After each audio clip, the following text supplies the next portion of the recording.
Aloha kako. Welcome to tonight's show of Kanakanology.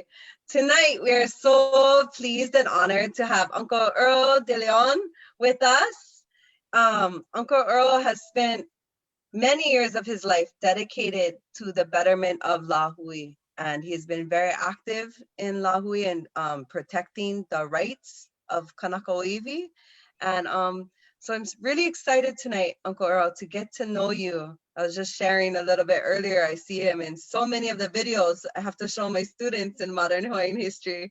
Plenty documentaries, he's there. He's always been there on the front lines. And so we're looking forward to really getting to know about your journey tonight, your beginnings and how it got to this point now in your life, what brought you here. Okay, aloha, aloha mai, aloha kako, Anakala Earl, Keo, Kalani Kupua, Pai Kalani Nui, Maele DeLeon, coming from Kealakekua, Moko Keawe. And right now it's planning outside, raining like hell. So, and the coqui frog is really loud because when fly over the hill from Hilo, we used to have no coqui frog a couple years ago. All of a sudden you hear one, then you hear two, then you hear three, but there's tons of them now. Anyway, yeah, so you guys asked me to come in Kanakanology. I'm honored to be your guest here tonight. Mahalo nui for even taking consideration for having me here. I guess where I'm going to start is like you asked previously, what inspires people to get involved and get active? For myself, what really inspired me is that, there's so many elders that we didn't have videos, we didn't have cameras, we didn't have telephones, cell phones in our days. We were like the coconut wireless. So I looked up to people like Uncle Sole, Papa Sole Nihao, Uncle Papa Kekuhi, Blaisdell, Kawai Puna, Eugene. There were all these guys that inspired us, Brother George Helm. So for me, it started in 1977 when I was working in Maui. I was working construction in Maui, going to apprenticeship school to be a carpenter back in 1974. But in 1977, we seen George Helm. For me personally, I was riding home one day from Lahaina, and then we got the news that George Helm was lost at sea. So right there, it was like a wake up call for me. I just freaked out. I just pulled over on the side by Mount Laia and just bawled my eyes out, thinking to myself, the beginning of the Kanaka movement was just beginning to start rolling from Kalama Valley, Waiole, Waikani Valley, and then Kaholawi right after that. It just started getting going, And then George disappeared, George Helm and Kimo Mitchell.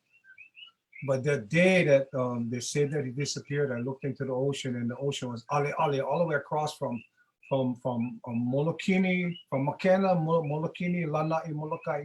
You couldn't even see the islands. The water was just Havana, it was just so rough. And I was thinking to myself, who would go into the ocean? Who would go into the ocean at that time? It just seemed like it wasn't real, it wasn't right, So I got a call after that from a gentleman from Lanai. His name was Salmi Kohoho Hala. So they called me up on Maui and asked me if I wanted to go to Kaho'olawe. And I was like, Kaho'olawe? And I was like, aren't they bombing the island? They was literally bombing the crap out of the island. So we would watch from Makena, we would watch from Lanai, and we'd look at those guys shoot the flares up on the island. And they would shoot the flares and the whole island would light up. And then all you'd see is rockets just bombing the shit out of the island. And it was real painful to watch that.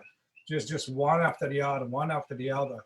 So when I got the call to go to Kaho'olawe, I was like proud, I was honored, and I didn't for 1 minute think that, you could actually die there, Earl. They're bombing the island, they're shooting bombs, and you're going there. So we got together with Kauka, Dr. Emmett Aluli, and the people that really was instrumental in the access was this brother named Glenn Davis and Carl Mowat. Those are the guys that was instrumental in getting all the boats, setting up the boats to get us onto the island. So we actually first met up in Haiku. We went all the way up in Haiku and we did pulleys and we did chantings and all this kind of stuff, doing trying to cleanse ourselves before we went to the island. And then the day came for the access. You know, about 3 or 4 boats of us went from Alaya, Maui. We shot out late at night, like 1, 2 o'clock in the morning, going to Kaho'olawe. And it was like 3 boats running away from the National Guards. Not National Guard, but what do you call those guys? Oh, Coast Guard. Yeah, the Coast Guard. We're running away from the Coast Guards, you know. We're running away, splitting. The Coast Guard's chasing us all over the ocean, you know. And then we got in as close as we could, and they were just, okay, jump off the boat. And we're like, jump off the boat, and we're like, where's the island? It's like over there. It's like, and we're in the middle of the ocean, you know. And all you can see is the silhouette of the island. So we just jump off the boat at night. And I think I was 22 years old at that time. And we had a little duffel bag all tied up inside of our baggies, our black baggies. And we just swam in. We went over with some reporters from Time Magazine in 1977, a reporter from Time Magazine, reporters from Honolulu Advertiser, the Maui News and all that. So when we landed on the island, the first thing we did was recognize everywhere. There was bombs everywhere. I mean, you walk up on the rocks, like big, like bomb, huge, like just metal bombs everywhere. Huge ass bombs, like unexploded ordnance stuck into the rocks. Swimming, climbing up the rocks, you could see it all over the place, you know. And it was just, it was pretty intense. I mean, the first thing the reporters did was say, you Kanakas are crazy. We're out of here. So they trucked off and went off into the go meet with the Marines. But us guys were there for we were like the decoys for Walter, Riddy, Richard Sawyer, and Adolf Helm. They were the ones going to occupy and stay there as long as they could, because they had gone there previously and would hide water all around the islands. So you know, we went there. We stayed there only 1 day, and that was enough, because the next day they were still bombing. And then finally they stopped the bombing because they got notified that there were humans habitats on island. There were Kanakas. They call us the radical Hawaiians invaded Kaho'olawe again. You know, it was like it was something else. It was something else. And walking on the island and seeing bombs all over the place was just horrific. So when the next day we walked down to the Marines. And then the Marines, we got arrested. So when we got arrested, then automatically they had to stop the bombing, because that proved that there were people on the island. And then when they was flying us to, we went on the helicopter, then we flew to Honolulu to Kanakanology Marine Base. And it was like, on the way over, I thought that the Marines was going to push us into the ocean, because, you know, just before that, we just heard that Brother George Helm and Kimo Mitchell got lost. Right. And we knew that it wasn't lost at sea. You know, it's like kind of questionable, yeah. But you know, it was kind of terrifying. And when we landed in Kanakanology Marine Base, there was like hundreds of people down, lined up on the fence. You know, just waiting for us to come in. It was just an unreal feeling of to see so many people there, just with tears in their eyes, crying, and just. Well, I remember this old lady. I walked up to her. And she was trying to climb over the fence and trying to reach me, you know. And she told me, boy, now finally I can mock it in peace to know that somebody gonna stand up for our people. Somebody gonna stand and fight for our people. And it just brought tears in my eye. And if you look, there's an article in a Honolulu Advertiser with me walking towards her, and my eyes are just bawling with tears, because I could see her crying already, and I could hear her, you know, trying to reach for me, you know. So that really woke me up. That really inspired me to. From that day on, I gave up everything that was materialistic. I wanted to be an architectural engineer. I wanted to be a carpenter. I was going to school for that, and I just gave up everything. I went totally into Kaho'olawe, Aloha Aina, going to every meeting that there was. So when we got in Honolulu and we started going through the court cases and stuff like that, just the process and be around all Aloha Aina warriors, the earlier people, you know, Emmett Aluli and but Sam Kealoha, you know, there's so many names that is just unsung heroes that has never been exposed and never got put in the light yet, you know. So many people that I can talk about that they deserve awards, you know, these heroes, these Kanaka heroes, they're heroes, you know. Well, and they really came out of a time, yeah, that like it wasn't like now where like get so many actions, get so many different meetings. They was like the first ones like calling meetings, kind of, yeah. Yeah, and so what happened is that we started to do the Ho'olu'ulu Lahui in Molokai, Kalamaula, Molokai, and there was like 300-400 Kanakas there, and I've never seen so many Kanakas together before at one time. You know, it's like holy Christ, this is from every island, but Molokai was like the stronghold at that time. You know, the home base, Anti Clara Ku, Anti Mary, all our kupunas. You know, Sherman and Judy Napoleon, you know, so many names that was the original, the fire back then, you know, they were the fire on fire for Aloha Aina, you know. Yeah. And what we got at that Ho'olu Lahui is that our kuleana was to go back home to our Moko Aina and spread the Aloha Aina and spread the waiwe on Kaho'olawe. What is Aloha Aina? What is Dalahui? You know, we never heard any words like that before that. It's like it was nothing. It was nothing actually. Only Waiole Waikani and Kalama Valley, and then after that there was Halimohalu, you know. But there was nothing but besides Kaho'olawe, and we went to every meeting after that. Every meeting, everything that was happening, our kuleana was to aware of people. You know, we'd be sitting at KT and selling Molokai bread to raise funds, you know, to take access to get more people back to the island. So after that, when I came back home, we moved on to Kuka'ilimoko village, this place in the front of Kailua Kona, yeah. But there was doing that. It was kind of like trying to develop the whole area. There was EVs down there. There was petroglyphs. There was putting barbed wire fences inside the ocean and trying to go out into the ocean and clean the ocean and trying to throw rocks and fields to claim more land, kind of. And they were going to build like the Kona Lagoon all on top of the ponds down there. So we kind of was there. That became the stronghold in Kona for the Kona Protector Ohana, where we brought in Molokai people and we had Lahui meetings down there at Kuka'ilimoko village. And that was another awareness of Aloha Aina, building the Lahui, you know. And that was like in 1977, 78. And all we did was go to almost every meeting that there was, anything to do with development, trying to stop, you know. I went the total opposite way from construction back into trying to preserve and protect the land somewhere, you know. Yeah, that earlier part was just an awakening, you know.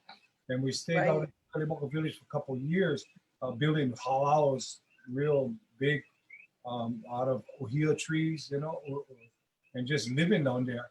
And it was our choice. We weren't homeless. We weren't houseless. It was our choice to be there on the ocean and build, you know, and live there. Right. It's not homeless. It's finally home. Yeah. Like... Well, it is our home for us. So. Yeah, right. Yeah. So from that time, like, where did you go from there? Well, you know, honestly, it was like a 10 years full on Kaho'olawe access. What I did after, I still was instrumental in helping accesses. We took kupunas over to Kaho'olawe. We kept on doing the access until we stopped the bombing. So for 10 years after that, it was just doing that all the way through. You know, just working on getting people to Kaho'olawe and working on the island. And then after that, we came back home. I mean, what we did after that, we did a makahiki at Kahalu'u, you know, and we were actually being we started a makahiki festival for a 3-day festival at Kahalu'u Beach Park. We didn't ask the county, we gave them notice that we're going to do makahiki festivals down there, and we just did it for 3 days. And at first they would send massive paddy wagons to arrest us, you know. They would chase us into the ocean and try to arrest us down at the makahiki in Halu. And you know, it's But so you guys funny. would run down the beach and just go in the water, and the cops would just. That's how we did. We Hugh Vi into the water. So it was kind of the kind. It was a heavy thing, you know. Trying to practice your rights to implement your culture and constantly being assaulted and threatened and arrested for it, you know. And Yeah. yeah, it's kind of hard. So, you know, I went through a lot. Like Skippy, all us guys, we grew up Palolo, you know what I mean, born and raised in Kona, and then more moving to Honolulu and living in Palolo house and living over there was a trip, you know, in my younger days. But after that, it's just all just being here, you know, being present on the Aina and working the land. Like where I'm at right now, this land that I came on where my mom and them was, for the last 20 years, I've been cleaning it up and working it and just building everything that I could and keep planting and growing food, you know, and trying to take care of my kuleana and raising my girls. I got 5 daughters, 5 granddaughters, and 2 great granddaughters and 1 great grandson, you know. So my life is entailed around my children. My whole life is just my kids. All Vahine except 1 Yeah. grandson. Yeah, 1. Wow. Oh, Wahine. I get one grandson and 1 great grandson. Kalamai, yeah. Now, is my grandson, my first grandson, and Pule is my great grandson. Wow. But, you know, and we just helped out everybody over here on this island, you know. Where we did the makahikis over here. Skippy did his on his hilo. Olekapo did his in Kau, and we did it here in Kona. So we did that. We helped each other constantly for the next 10, 20 years doing our makahiki. And then I stopped doing the makahiki and I pulled away and I just went take care of my kids. You know, I was after a while I was just going totally insane, going to every meeting and just totally giving up on your life, and you just engulf yourself with the activism and the more you know, the more you learn, the more angry and bitter you come. So it's like I didn't want to be bitter. I'm just tired of being angry. And the more knowledge, the more things you find out, it like pisses you off. It's like, what the hell? And, you know, in those days we didn't have the Kui petition at that time. You know, never come out. Yeah. So knew about the Kui petition. You know, nobody Wait, knew. when did that come out? Kalamai. When it came out. 1993, I think so. 93. Oh, so not till 93, you guys never know that the Ku'e petition Never existed. happened.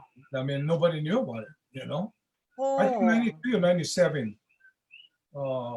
Yeah. But with some time, I mean, like, I guess, you know, I kind of charmed in a way that, like, I was able to, because of your guys' work, the work of your generation, my generation, we knew that from when we were small. Yeah, you know, it's like privileged. Yeah, we do. We did, you know, so you know that's amazing. It puts things into perspective to like the courage and like you saying, the more you learn at that time, yeah. Like then all of a sudden it's just like boom. It's not something that you raise up knowing, it's just like it hits you in the face, yeah. Yeah. It's just like in our times, the Olelo wasn't as prevalent as it is today. There was like only a handful of people that Olelo Hawaii. Only a handful. Everybody was talking pidgin English. You know, we come from that age where they took it away from us. Of course, everybody knows that because we live in that time, you know. But now in today's time, all the kikis today, they're fortunate, very fortunate to have the Olelo because it takes it back to the Ike of the Kupunas, you know. That's why you get the Kahokais of today and the Lakia Trasses of today. And right. All the rest of the young Kamalis who's really, really Lanakila and great young warriors, you know, that is really educated. In those days, we had the Makaina Na warriors, and those guys was like the hunters, the fishermen, the construction workers, you know, and the growers. You know, never have academia. I think the only doctors was Kekuni Blaisdell, and Dr. Emmett Aluli, and only a few handful. And Onani them wasn't even in the picture yet. They just came back. They just came back from schooling and whatever. And I first met her, I think in 1977, Honani. So right after George Helm disappeared, Honani became the voice for the Protect All of Ohana, along with Emmett Aluli and a lot of other people. She did all the press releases and everything for us, you know. and I loved her. That girl is just unreal. Anonymity, Callahan, and Millie Lani. Otra's sisters, Mhm. Millie, Callahan, and David. Well, No. Waimea, Damien. Yeah, Keonauna. Yeah. Now they get all the Hawaiian names, but they all Yeah. had Haunani and Millie and Kala. But I only knew the guy by Damien. But anyway, so there was You know, the Aloha Aina Kaho'olawe actually brought out a lot of stuff that was just there. And we just kind of all buried someplace, yeah? But in our effort to do Kaho'olawe, right, it started to just kind of like bring up all these things, like these frustrations of every time you turn, there was something else that had to be resurrected, so to speak. You know, we first was the Wara, then, you know, then it became Kaho'olawe, and they had the group, you know, Protect Kaho'olawe Ohana. You know, what has happened to them? Do you know? I have not heard. The Kaho'olawe Ohana has been disseminated out into plenty of groups like Kalahu Hawaii with Hanani Trask and all them, Mililani Trask and Pale, what her name? Helani them. You know, Helani is like way after, but Honani them is all the original Protect Kaho'olawe Ohana. So they into the academia field, you know, where they went in and made doctors out of everybody, you know. So now everybody's doctors, professors, and Indian chiefs, you know, which is really great. But we got to keep the makai nana, you know. We got to know that the people, you know. And what I have a problem with is like with all the families that don't understand what the movement is. They're like, oh, just get over it already. Get over it, you know. Hawaiian homeland's gone already. Ceded land's gone already. You know, I cannot accept that. Even 40 years later today, I won't retreat, I won't surrender, and I won't accept that. Wrong is wrong, and wrong is wrong, period. Two wrongs will never make a right, you know? And all we're seeking is justice. Justice for us, for our people, so that our kids don't need to suffer tomorrow. Right now, I might have a huge house and building what I got out of scratch, but I'm thinking about my kids and my grandchildren and everybody else's kids and grandchildren. Where the hell they gonna live? They're gonna be aliens. We're already aliens. They're gonna have to all move away to the mainland. Nobody gonna be able to live here because they're bringing in immigrants from thousands and thousands. Now with this COVID thing, they're gonna be living here. Yeah, they're gonna be living here, working on the computers, and have 5 houses all around the country. But they're gonna be buying up and taking up space over here and controlling our voting blocks over here. You know, that's really the meat of it, because our people is being disenfranchised in Hawaiian homes, and Hawaiian homes is the biggest joke of all. You know, because they divided the Hawaiians from way back then.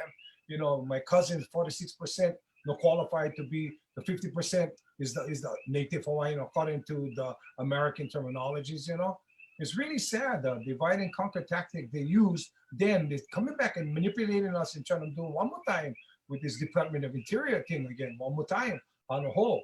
You know, and like we've been following it for a long time. We know. The Makainanas, they're not stupid. They can see what is Heva and what is Pono.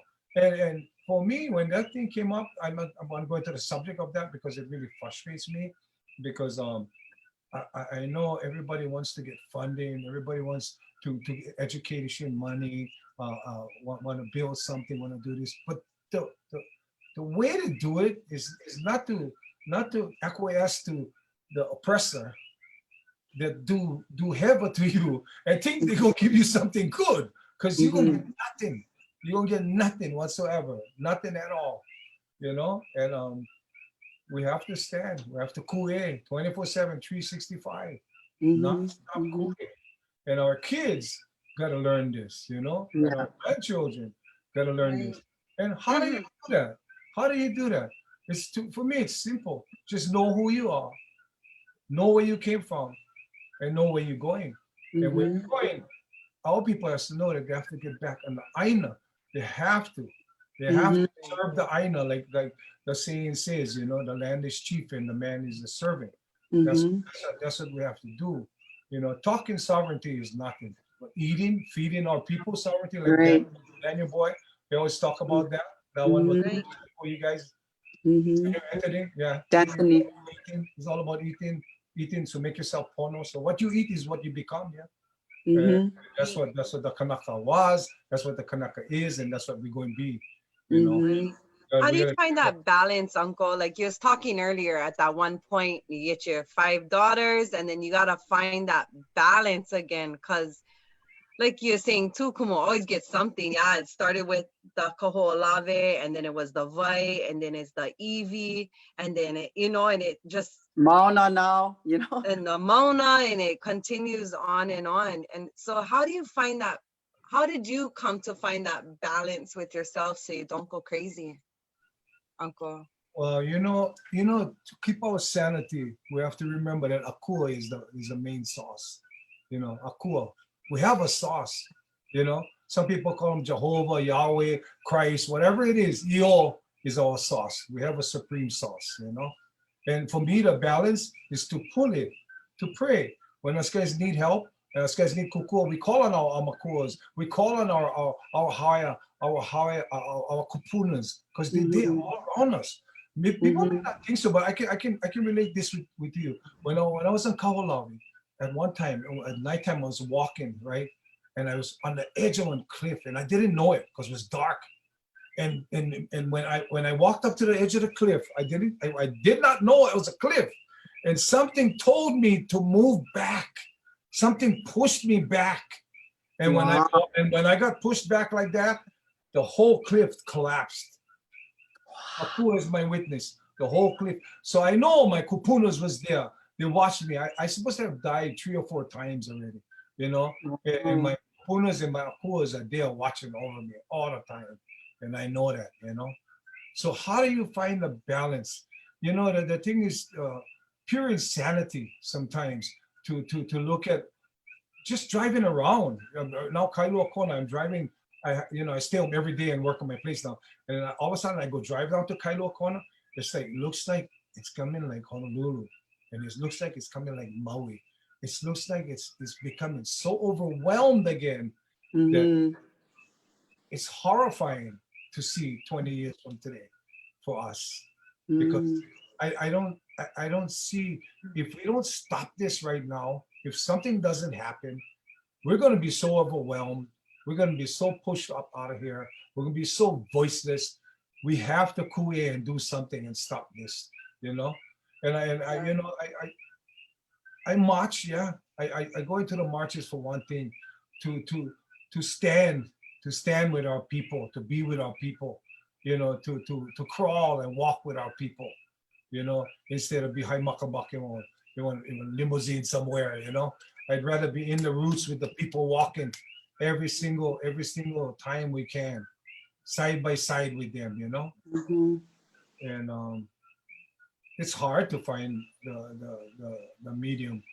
The sanity, sometimes I totally go insane. I go out and I look at what's happening. It's like I see development, and I got caught back into that part of it. Okay, so I got out of construction for 10, 20 years. Then I finally went back because I thought to myself, I gotta secure my future somehow. I gotta create me some Right. kind of things for my children. I don't have medical, I don't have dental. I don't want to be on welfare. I don't want to be living on the government. So I went back and worked. I worked as a project manager, and I got hired by one company, and this last project, I shut down my project. I went down and protest my project, 327 condominiums in Kahalu, right across where we did our makahiki. They were doing Wow. we did our makahikis. All of a sudden, my company told me, we're going to go develop over there. And I was like, what? There's EVs there. And there's EVs, 10 layers of EVs. So I went there and I testified against my own company, and they lost millions of dollars. And I'm proud that I was part of instrumental in getting that stop, Mhm. Mahalo. all the people Yeah. that testified, along all the people that was there. It wasn't easy. It was really hard because I put my job on the line, actually. Mhm. I Mhm. And not just your job, but like your medical for your keiki my and stuff. whole It's like put everything, you in that position of like everything. having to risk Yeah. your security. Everything. I jeopardized my career, my everything, by going and testifying against my family. I mean, against my company, and calling out Bishop Estate for being corrupted organization that they are, for selling bishop lands, you know, and trying to develop, you know. So that was a pretty tough one, you know, because there were repercussions, you know, and I retired, you know, but it wasn't it was kind of like a forced retirement, you know, because I know they weren't happy of what I did, you know. I know they weren't, not at all. They claim it was something else, but we know better. The Mauna got in the way, and my protesting and going against my own job because of the EVs that was down there. I couldn't do it. I lost sleep for nights and nights and nights, thinking, what the hell am I gonna do? Am I gonna sit on the side and say nothing? And then tomorrow my children and grandchildren ask me, Dad, what you said, what you did you do anything? Did you do anything? Did you say anything? Did you stand and say, this is wrong? Or did you just put your head down, huhiva, and walk away? No. I stood my head strong and high, and I against my own company. You know, who against my own company, shut the project down, you know? And then that's what I'm gonna do with the rest of my life that I have. Because see, like that, I'm gonna be on it. You know, I'm gonna be there testifying. I'm gonna be there doing all I can. You know, it's really hard. So, but what I really want to say is that where I came from, all the elders, Kekuni Blaisdell, and Uncle Harry Kunia Mitchell, those guys left a lasting impression on me about how to be sincere and how you love your land, love your people, and love each other. You know, especially Uncle Harry. I spent so much time with him. You know, Uncle Harry, Kimo Mitchell's dad. Yeah. He came, he stayed with us, he lived with us on Kukelimoko village. We spent a lot of time, you know. And he was just such a humble man. He was a rascal bugger, but he was a humble. Because Uncle Luther Makikau used to come on there with us. And Uncle Harry was partners. Rascal buggers. But not to go off from that. So your question, going back to your question, how do you find the happy medium, you know? Yeah, it's not easy. It's not easy. Going out there and watching, you know, we kind of like paid our dues. I went to meetings after meetings. So now I count on my children and my grandchildren. There's the one that's standing up. My granddaughter, she's so cool. She's so strong. She will not back down from anything. Yeah. And I see that my Taibiro, Otari is my number one Mo'opuna. She's on the front line. She's the one called to come back on the Mauna. When I was at home, she called me. She said, Papa, we need you on the Mauna. Please come to the Mauna. So in 2015, I went up and I never left. I stayed up there with all the kids, went as much as I can, you know, with all the kia'is up there, and then made myself present so that when like I said, when everybody asks what you said, what you did, were you there? You know, you cannot voila out if you're not there. Yeah. You shut your mouth. You know what I mean? There's plenty of guys, they like voila, but they don't like walk the walk. They don't like be there on the front line. They don't like jeopardize their career, their job, their this, their that. They won't do it, but they can talk plenty. You know, they can talk plenty. But when time for put your ass on the front line, they stay way someplace else, watching you from the fence. You know, so what we got to do is bring everybody. We got to bring everybody in. You know, together. All the guys on the fence. All the guys not sure who curious about the movement, so-called. What is the movement? The movement, I believe, has already moved. The movement is the Olelo. The movement is right now. It's so active. It's unbelievable. I'm so proud of all you guys, all the younger generation. Doing what you guys doing is the result of what us guys did way back when. Right. You guys can plant the tree and we're harvesting the fruits. Yeah, and you guys now, the next generations, they thought they had to deal with us guys. They're gonna these younger guys now, they're more rascal, they're more intelligent, they're more akamai. They get plenty of weapons now. So knowledge, like you get Kanakanology, knowledge is the number one weapon. And what you don't know is what's going to hurt you the most. What you don't know is what will hurt you the most. So get to know as much as you can. Educate yourself. No, just learn pala pala. No, just get akamai, but actually learn and then do something about it. Stand and rise. Like you guys get one program like this going on. It's for people to see and view and understand where we from. Who are we? Who is these Kanakas? That when stand up and almost give their lives for our people. There's so many guys out there and Kani and Bahinis. But I think what we need to stay away from, we need to stay away from conflicting with Wahine and Kani all the time, because the Hina and the Ku is in all of us. The Hina and the Ku is in all of us. So let us bring the Hina when we need to, the softness, the gentleness, the kindness, the lovingness, and then the Ku Kanaka when we need to, both in Bahini and with the Kani. So like the Kanis, malama yo Ohana, malama yo Wahini, malama yo Keikis, malama yo Tutu. I think about since she was gone. I come back here so that I could be next close to her and run to her every time until she went home to Bakia, But I made it a point, I made it my kuliana to be here with my mama, who will take care of me. She the one when inspired me to be to try to stay ponto, although we rascal and kolohe like hell, and we're not saints, we rebels. We do all kinds of stuff to survive, But malama yo kulianas, take care of you. Take care of the aina. Not only the aina, because the aina gonna feed you, but if you don't learn to feed yourself properly, then what you feed yourself can kill you. So malama kato e awa ine. Take care. Alo kekai. Number one, mahalo ke akua. So, maybe that's the balance, yeah. Even though you have to ku'e, and that maybe the hina-ness in all of us is that aloha for our ohana. Yeah. Yeah. But I find my balance, I try to find my balance, my sanity, I go out and I pound away and I work my ass off, and then I come in, relax, take care of my honey, that kind. So, and we all falter. We're not perfect, and I'm sure, everybody who knows me knows I'm a rebel.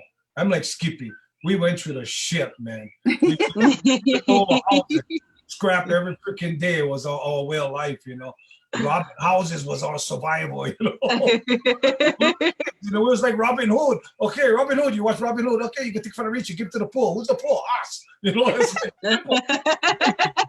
How about y'all? And I mean, for okay, trying to go off on the wild side, but that's who he was. Everybody who knows me knows I'm not a saint, I'm a rebel, Sometimes you gotta be. Yeah. It takes that spirit though, yeah. It takes that spirit to not be scared in a way, to have the courage to stand up.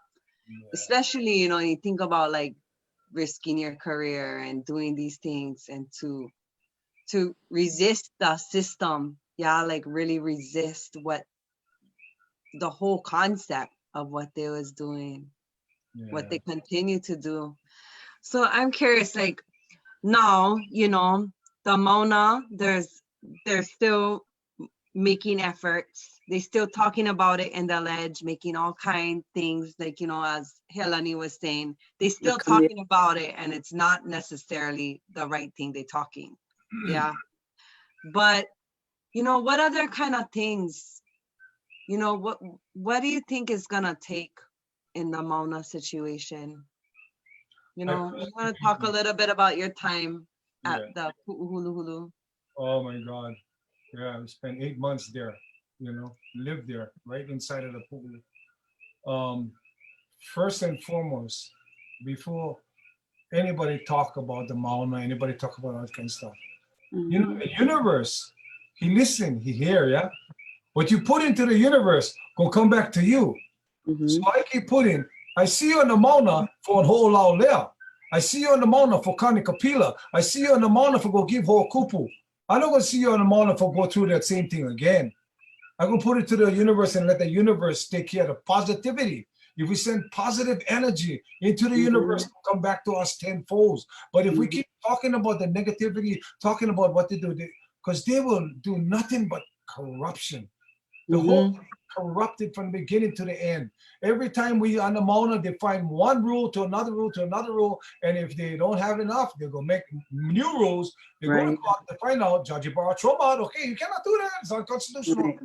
So you see, we cannot so much go on the negativity and worry so much about it and try to react every time they act. Because they don't keep on doing that. They will keep on making bullshit laws and rules and stuff like that.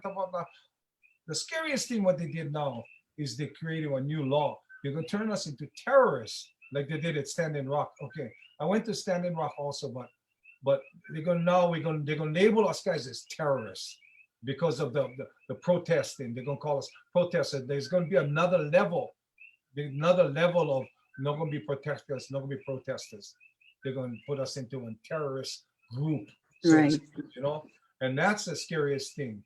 So we're going to get rid of all those things and just say, you know, it's a cool will take care of them. But the 8 months, the time that I spent on the Mauna was the most intense time. Because I mean, we slept on our chair like this with our boots, our clothes all on, jacket, everything, ready to go 2 o'clock in the morning to run out onto the road, put the chairs out. And we had drills that we were doing drills at night. We'd like blow the horns, bop, bop, and everybody would have to run out, and all the components would have to line up on the line, and we'd be blocking building the blockade. You know, we have to strategize. But I gave perks to Andre. He's unbelievable. I love him.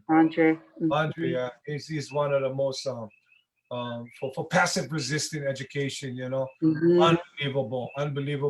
Kaukai, you know, the strategies, Kalekor, you know, I sat in a lot of the strategizing meetings with them, and then all the Wahindis, you know, they're so unreal, man.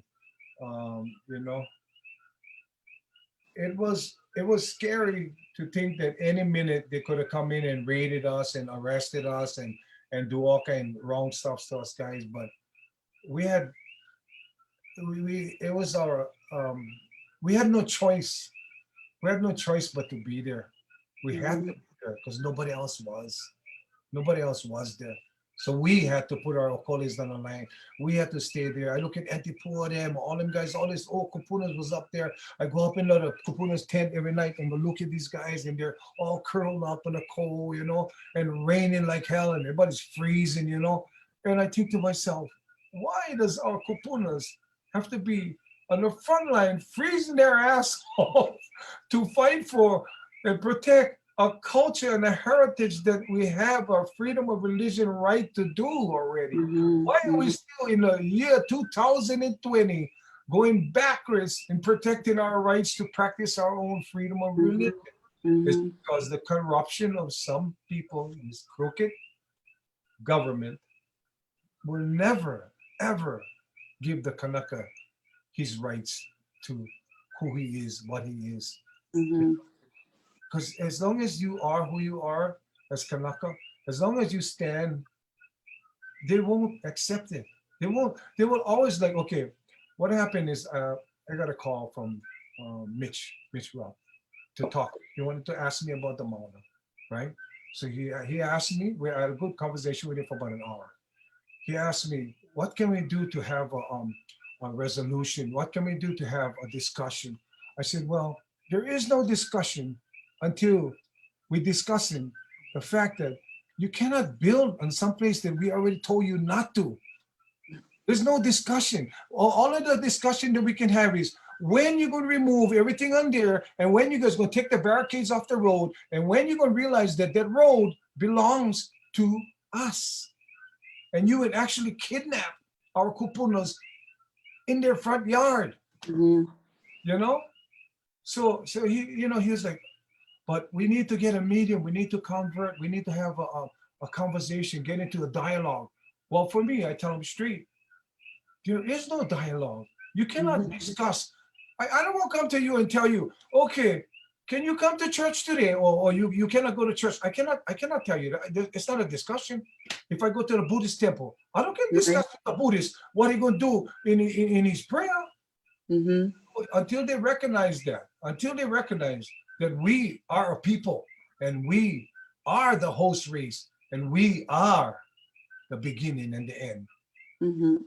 Yeah. Until they recognize that, they will always trying to have a dialogue with us, and they'll try to get a few Kanakas to sell us out to justify their means to meet their ends. You know, they will always do that. They'll use some Kanakas, pay them off, sell them off, and say, okay, these Hawaiians, we've negotiated with them. They said it's okay. You know, we'll just go ahead and we can do what we want to do. Mm-hmm. But you know, being up there watching all the kamali'is, all the young people, there was so much aloha, you know, being front line, eye to eye with all the maka'is, all the policemen and all these guys, and I can see them in their eyes. I can see the what am I doing in their thoughts, you know.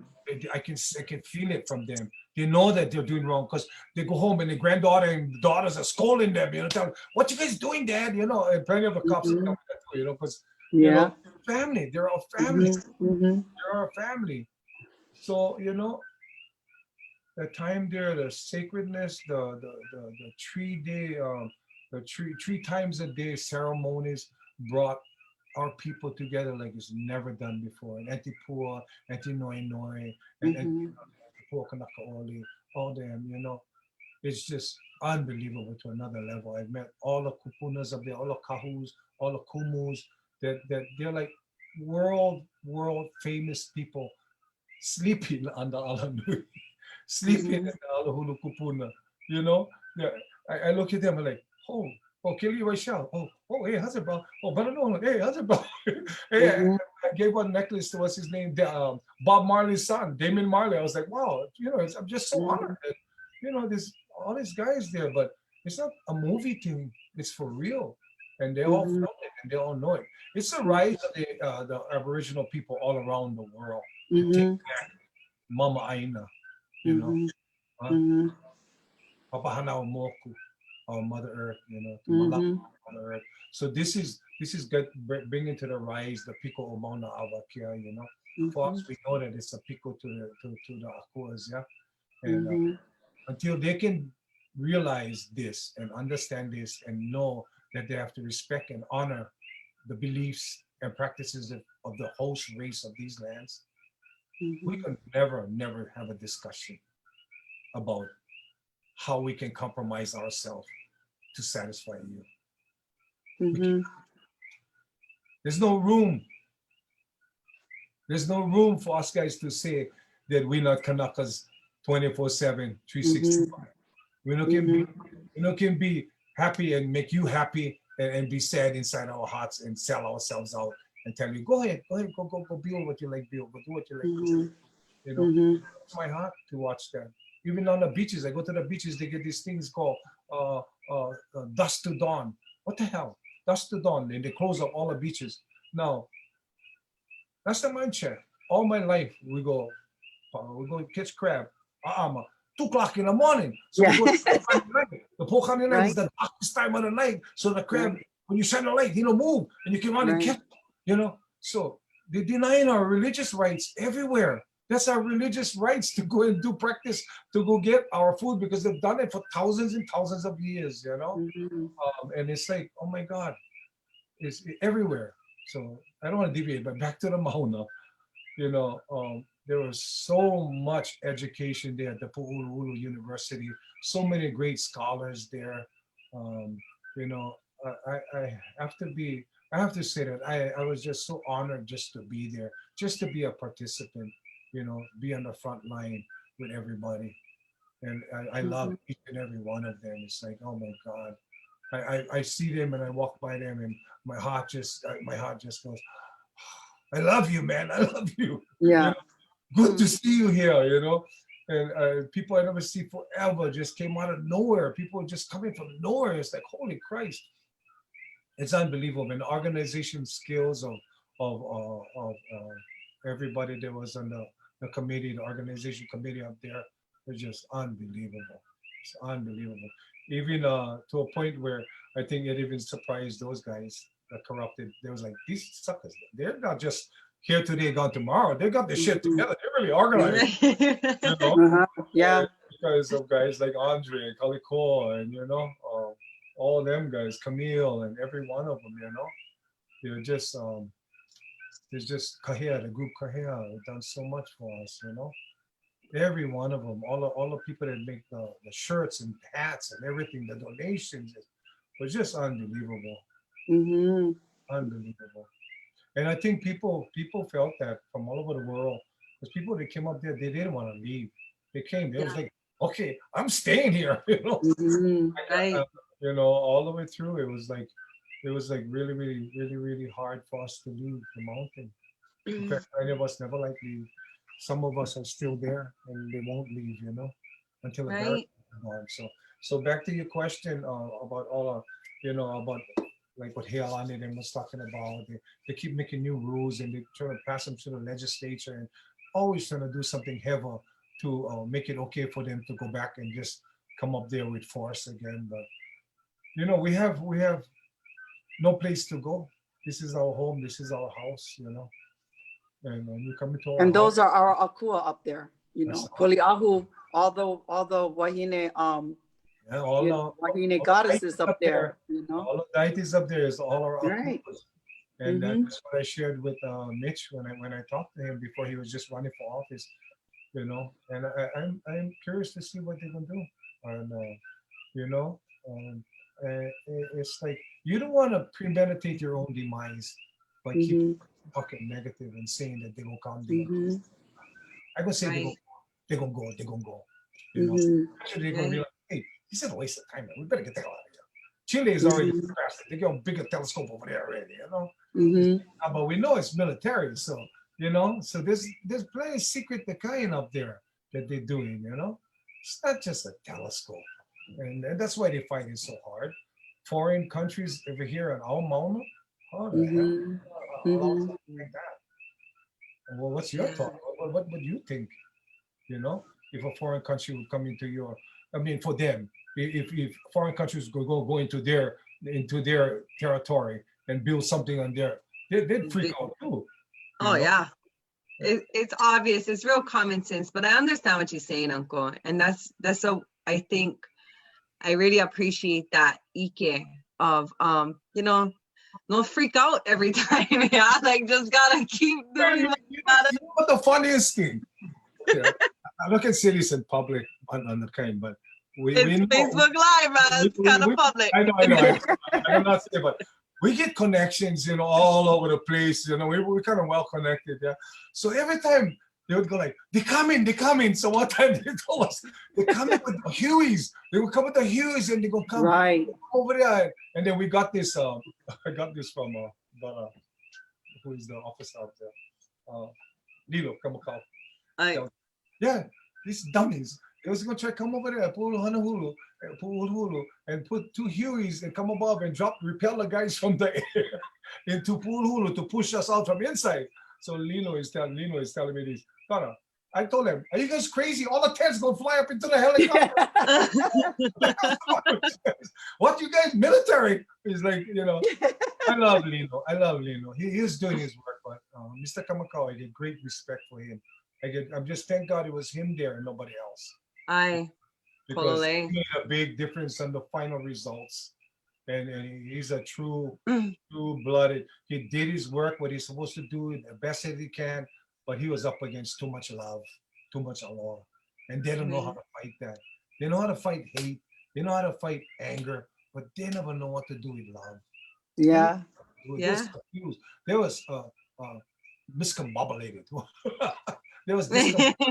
It was like, what are we doing? What are we doing? They practiced. They was ready with the IRADs and their ear stuff, so their horns to blow our eardrums off. And it was like, they look at all us. They look at all the elders and the kupunas and wheelchairs and stuff like that. What are you gonna do to this? Right. Right.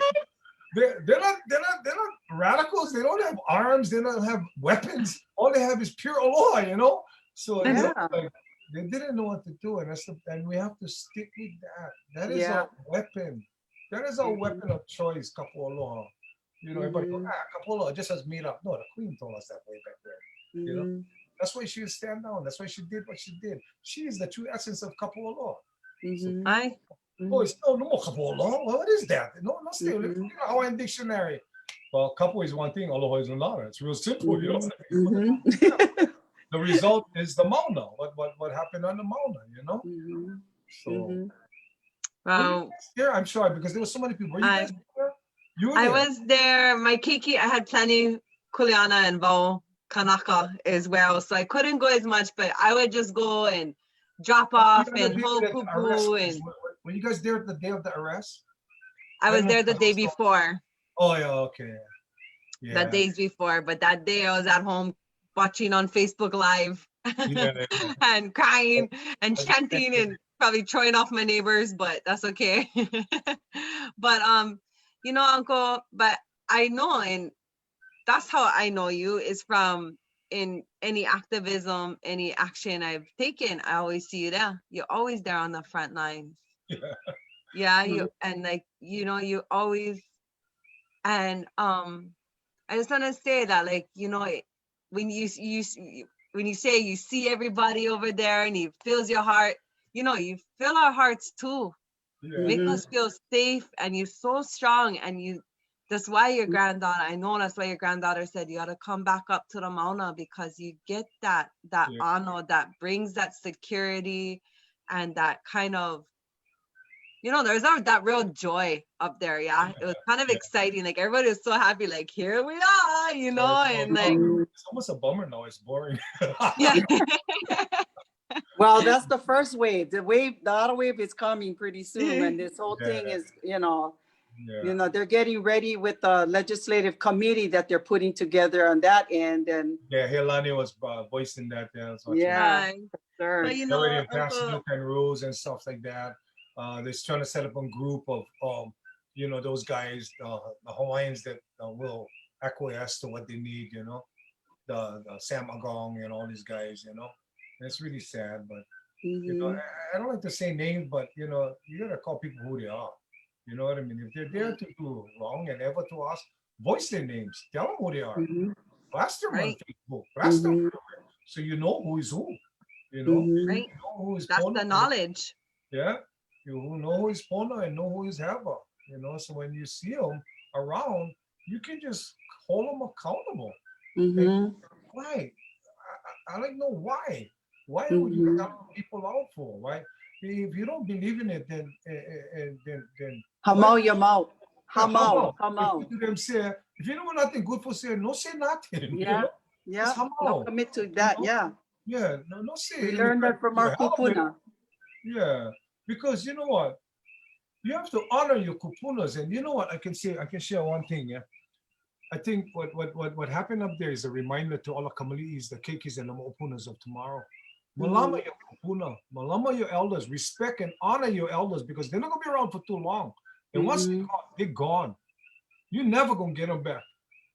They say, "Oh, I never tell my mother, aloha, I love you." Every day you gotta tell each other you love them. Every day you gotta voice this and hug each other, you know, love on each other, you know. So what I seen there by the kakos that was taking care of all the kupunas, you know, I know. in the kitchen, the food, the malama, how much care and aloha and love went to the kupunas, almost seemed like I was at home. And that's what the beauty of it. The beauty of it. It was like I was with my mother around my mother, you know. It was like a huge village, like Kukalimoko village, where Kukalimoko village had like 80, 90 of us living there for years. The Mauna village, yeah, Hulu, Kupuna was the biggest village of this time. The most village with the most beautiful people, the most knowledgeable people with the Ike, like the wisdom. The wisdom of all this kupunas was up there is unbelievable. And the practice, the 3 times a day ceremonies that we did 3 times a day, that was for a reason that went worldwide. So now there's everywhere. So at home, everybody's still doing that. You know, they're continuing on. So that's a good one. Mhm. You know, if I have to say one thing that can be profound, is to not forget who you are and your kuleana to your ohana and your elders. Don't forget Mhm. all of them, Right. because today, plenty of kids, they're just like throw their parents inside like an old folks home. Mhm. The Yeah. age of people, they forget that us guys, our kuleana, when our parents took care of us, all our Mhm. it's our kuleana to take care of them. We look at Mhm. excuses and say, I'm too busy, I have an occupation, I have that. No, no, no, no. You have to make time. You have to. Right. Mhm. Anything else? Mhm. I do. I do. I would like to know one question we always try to close with is, all of this work from first swimming on like the bomb-strewn shores of Koho'olawe to being up on the Mauna, surrounded in that and really embraced in that deep aloha for one another and for our place. When you look back at all your years and all your years in the fight, what do The you think struggle. your legacy, what would you like your legacy to be? I'm a Yeah, humble. like what? Stay Like, humble. I like my Mhm. legacy to be stay humble. Stay humble. You know, and to promote the always continually 24/7. Mhm. Take care of your ohana, take care of your family, your children, you know, your great grandchildren. wow, that's Mhm. awesome, Uncle. Mahalo nui. Mahalo Mahalo. nui. All Oh, of Yeah, it. mahalo for sharing all of these stories with us. There's so much, and now I gotta go look up some more names.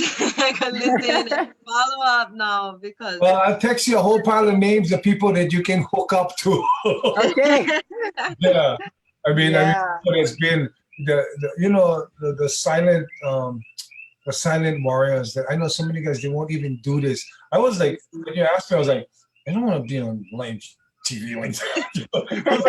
Live stuff. I'm like, no, no, no, thank you. I don't want to do that, you know. But I felt there was a reason why, because you guys doing good things. I look at what you guys doing. You guys know how oil. You guys don't make the kind that you guys too good for everybody. You just Mhm.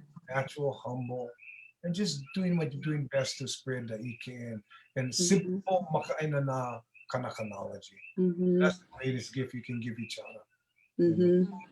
because we get so much um, educators out there, and their kuleana is to educate, and there's so much of us guys who we our kuleana is just to share what us guys went through, the history of what we went through. Mhm. It's almost like education of its own. So you Mhm. don't make the yeah. same mistake like us guys, you know. It's like, oh my God, you can learn the mistakes from the mistakes we made. But looking back on the movement, where we came from, where we are, and where we're going, I think I've been in the marches in Honolulu and I've seen the rise of our people, and I'm so happy to know that when I leave this planet, man, Mhm. there'll be hundreds of thousands of Kanakanologies out there, man. Yeah, plenty of them. Before it was just a handful of us, you know. You can count Mhm. them on your hands and your fingers because Mhm. we had meetings we had 100, 200. Now there's thousands, 25. Right. Yeah. That was like, Mhm. holy Christ, that's a lot of people. I didn't know because I Mhm. was in the front of the march, but when I would look at the drone afterwards and I see Right. how much people went back to the end, I was like, oh my God, that's Right. numbers. So Yeah. ask myself, Red. The sea of red. the question, why was everybody there? Why? Why was everybody there? And the answer for me is simple, because they love the Lahui. They love the Mhm. people. Right. They love their home. They love their Yeah. culture. And this is the time to stand and rise or shut Mhm. up, get out of the way. You know, Salamayama. I don't need to. Ole. Well, I love it. I really love it. You know, So the one thing mahalo. that I took away from the Mauna, when I finally got up there, was the fact that people took kuleana, their kuleana seriously. Example was the lady that took the cleaning of the bathrooms. Yeah, she's oh Her boy. kuleana. Yeah. Oh When yeah. she went, she took it very seriously. And the Okay. knowledge that the kids that helped her was basically, you gotta wash over here, you gotta, go inside the bathroom, but it was clean. It was well maintained. And that's because people took kuleana seriously, the word kuleana.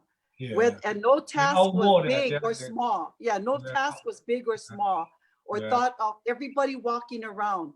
The children made sure that there was no opala.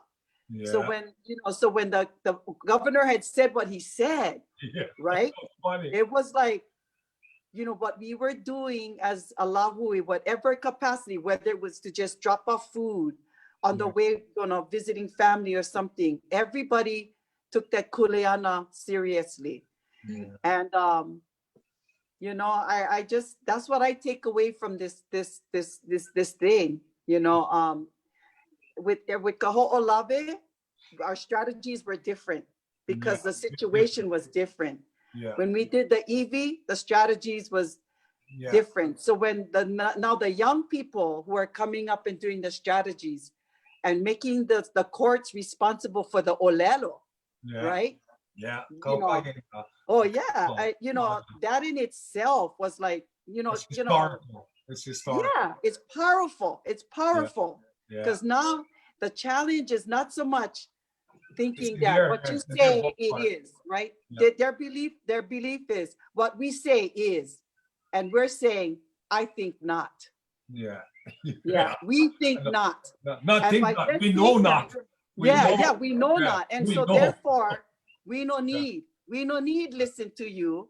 Yeah. Because we have our own way that makes us Hawaiian. That's what makes us different. We have our own strategies, our own way to take care of our Malamara Aina. And guess what? So we bring back the pulis, we bring back all of this, reminded me of the EV, the strategies, because the strategies with the EV was by islands. Mm-hmm. But it was actually Uncle Ed. We met all at the Capitol, and Uncle Ed's thing was we need to keep it simple. Which Ed? Ed Kanahele, Uncle Ed Tupua's husband. And it was only, he said he kept it simple. The first strategy was, and that was the thing. We never have no reporters around. It was only Kanaka. Yeah. Because sometimes we give too much strategy mana'o to the other people, whatever. Use them against you. Yeah, but his thing was we have to stop the digging, honokahua. Yeah. After we so we not can move on to the next thing unless we stop the digging. So that's kind of similar to what happened with Kaho'olawe. When you guys left the guys on top of the island and you guys in decoy and do all that, right? That stopped the bombing. Yeah. That was yeah. And then on the Mauna, right, we had to stop them. And we, right now, this hiatus that we're going on, it stopped. All the courts and everything helped stop that whole project from moving on. Mm-hmm. So then the second thing that happened with the EV was they said, okay, we're going to stop the digging. Second thing was we're going to secure the site. Yeah. And the third thing we said, but what happened was they went agree to stop the digging. Mm-hmm. But did that stop in the strategies when we was all, we were grouped by mokus, mokupuni. Yeah. Mm-hmm. And everybody got for talk all on their own. We never like make one big circle and say, okay, no, everybody went in their own mokupuni and said, okay, if they don't stop the digging, what we going to do? And the strategies was done that way. Mm-hmm. The third thing was, after securing the site, was reinturn the EV. Yeah.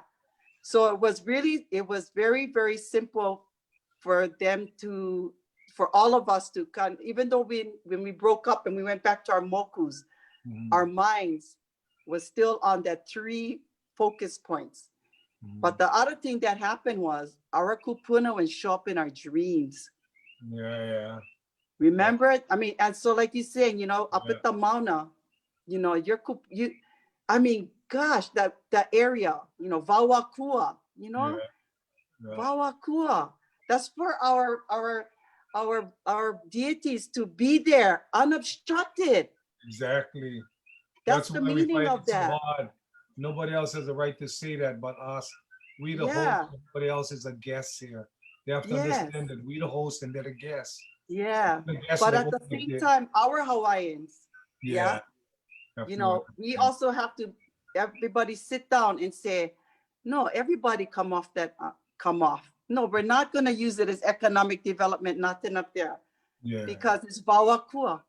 Not because we said so, because our kupuna made it so. Yeah. We have these divisions of land that not even America or anybody can dispute. Yeah. You know what I'm saying? So Yeah. there's things already in place that are in, like you said, The whole maka'ala, Kanaka, take care of your Kanaka kupuna. bill. Yeah. Yeah. Right. And there's reasons, you know, there's reasons. And majority of it is the water. The top is Right. bawa lono. That's the main sauce right there. Right. You know, I got to meet Arvo Lukenhorst, yeah, the Indian leader from Standing Rock, from the tribes up there, and they talk about the same thing, the water from Mauna Vakea. You know, we know that Mauna is the peak of the water of the whole planet, and people don't understand that this is the tallest mountain in the world, and the water actually disseminates throughout the whole planet. You know. Right. They don't understand that, you know, they can't get it for some reason. They don't understand, and they kind of like when crack the water table when they go drill over there in Waikoloa, yeah. I mean at Waikiki, they did something Waikiki. and go drill over there. So us guys went over there to go check them out, and they kind of like when crack the table. But yeah, the water is The water. sacred and the most, you know, that's the whole basis of what the fight is on Mauna Kea. Without water, we all die. Right. Without water. And they don't understand that. They seem to think that they can just pump it out from anywhere, but they forget the fact that that's where the pico is. That's where it comes from. You know? So can I ask, is any dialogue going on regarding, because the question becomes, if not the university getting the lease, yeah, because that's what we're talking, renewing the lease with the university. Am I not getting it correct? Yeah. So this lease agreement is between DLNR and the University of Hawaii, right? Subleasing. Yeah. So TMT is actually a third-party leaseholder, right? Yeah. Yeah. Okay. So right now, actually, TMT has nothing to do with the issue right now. That's what I think. Yeah. So when we're looking at the lease agreement between the renewal of the lease with the DLNR and University of Hawaii. Yeah, University of Hawaii, who has always not followed the rules, regulations. All of a sudden, they like do them, you know, like they like do all these plans and everything now. If not them, is there a discussion on who will be the one to take the lease with DLNR? You know, you the asking protectors? Yeah, I'm asking the question. Oh, is there dialogue? That's an interesting thing because the senator just going to introduce a bill on that to take the lease away from the University of Hawaii. Yeah, what is named? One of the senators just didn't do that recently. So what we got to watch out is they don't throw it like to the DLNR and ends up into a corporation like what they're doing with the 99-year leases and trying to give out ceded lands to everybody else. You know, we got to watch out that they don't get into those guys' hands. Who it goes to? The kupunas that got arrested. So think about that one. The kupunas that got arrested. Who you think would have more care for that mountain than all the kupunas who practice the religious rites on it? Who understand the deities on that mountain? You know, it's like a simple thing that is impossible for the intelligent people to understand. The simplicity is too easy. Who should get the lease? The kupunas and the people that really love the land, the makainana. You know. Well, what I'm afraid of is the one that they were put in to start that committee. Yeah, they already. Yeah, that's the thing, because they have seats for Native Hawaiian people. Yeah, they're not. You know what I'm saying. So it could be pro Mauna Kea Native Hawaiians. Yeah, exactly. Like the kind of. So, but am I that concerned about it? No. I'm not concerned about it. No. So you're talking about like the Pueo guys taking over. Well, we're not going to get it. I'm just saying that legislative wise, they are they're moving on to, designating a committee to kuka still yet about the Mauna. There's too much discussion about that already occurred. And like you said, there is no more discussion. No more discussions. We know that the mountain just needs to be left alone. You don't understand. What I would like to see it be done like in a Marquese and the Maoris, our cousins over there. The mountain got designated as a human thing. They're like human rights, They're like the same rights as a person. Yeah, the mountain got treated as a person. I'd like to see Mauna Kea, thing. Same thing like what they do with our cousins over there. I think in Aotearoa or the Maoris. Wow, that's a good one. Yeah. That's the thing, and leave the thing alone. Get out of here. Yeah. It's a vau kanaka. We say vau kanaka, that's where you stay. Right. Yeah. You don't belong there. Right. You don't belong there. It's real simple. That's why sometimes it's so simple. It's hard for intelligent people to understand simplicity. They think so hard trying to figure stuff out so much. They're gonna try things so damn hard to see one simple answer. Leave it alone. Recognize. And it all gets down to money, right? The mountain is a living Papanhamoku. Mother Earth is a living being. They find out now. All of a sudden, the Earth is actually a living thing. Well, we could have told you that from a million years ago. Kupunas tell you that in our Tumuripo, in our chant of creation. It's like so funny, Tita. So it's like, so who will get them? Nobody. The mountain belongs to itself. Leave it alone. Go away. Enough prostitution, not enough exploitation, enough cars going out. You know what the beauty about that time when you shut that thing down? Once I look on the mountain and no more, hundreds of lights going on. Right. That was the most beautiful thing to ever see. You see the sun going down, and then you see the darkness and the moon come up, but you see no lights on the mountain. It's like pitch dark. So the mountain is at rest. The mountain is at peace. So I think for me, that's the answer. Leah, is the delegates from the Congress case, Kai Kahele, Mazie Hirono, and Shots, are they all going to be on rest right now? 3 steps? I believe so. The first, there's a congressional, they're supposed to go to their home states from, I think, this past weekend all the way until April, the first week of April. Yeah. So maybe part of the strategy should be meeting with them and saying, you know what, like you said, we're talking about our sacred Mauna because of the land divisions, but also that's where our deity sits, and no more BS, no more of the kind. So if this comes to between the state and the native peoples, you got to step in and talk about the trust relations you have with the state of Hawaii as a whole. Broken trust.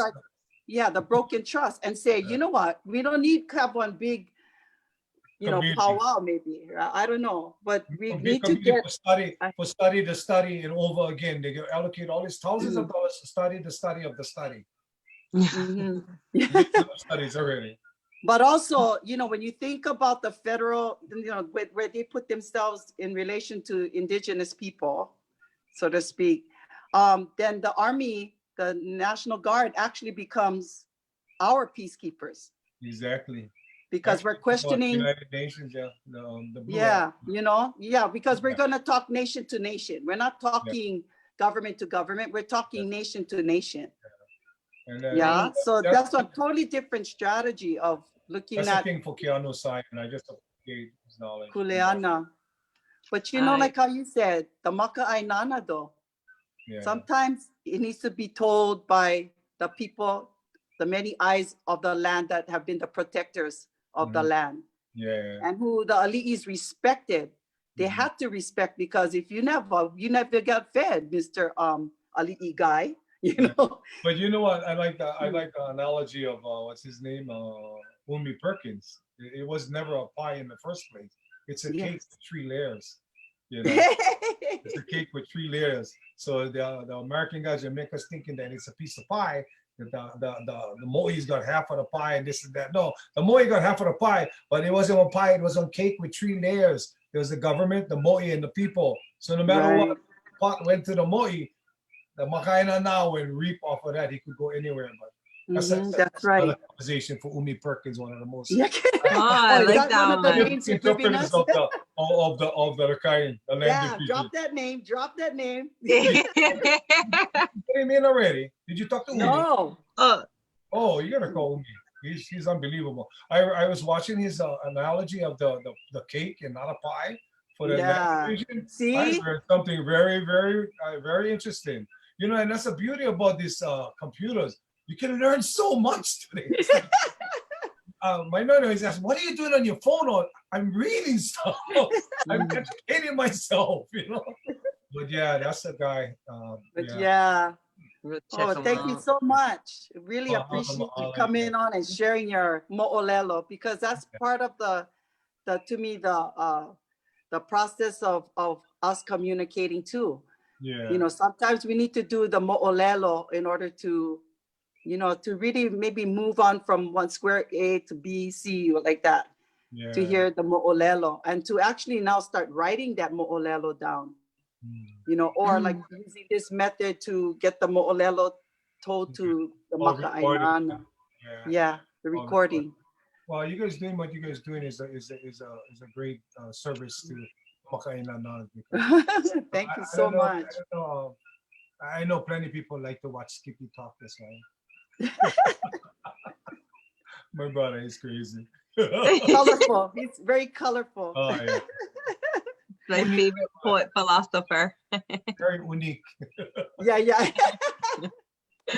Oh, well, we're so grateful to you, Uncle Earl, for joining us tonight. Have we been? We're like, we're 20 minutes over. Oh, no, yeah. Wow. Yeah. Gee, that's unbelievable.